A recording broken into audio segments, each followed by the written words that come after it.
The report says the events of August 18th, 2021 were disastrous for the city and the residents of Halifax. It says Halifax police made the decision to clear tents and shelters from the Memorial Library on the fly.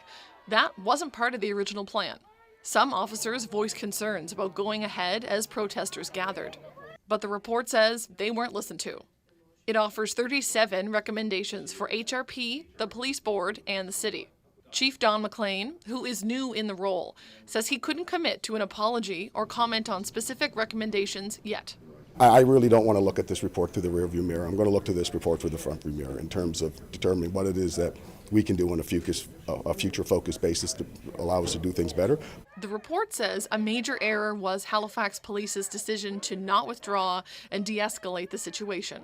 It says that option should be spelled out in all operational plans.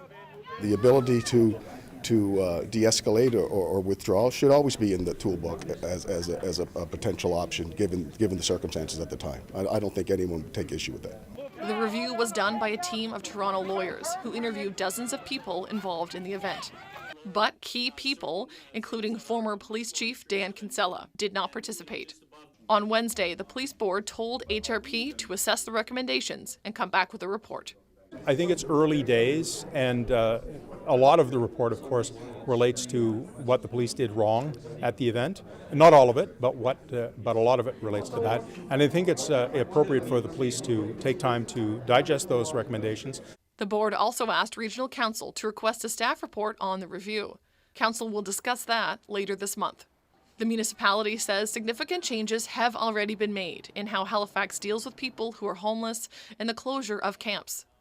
The report calls for a new working group of police, people who are homeless, and service groups.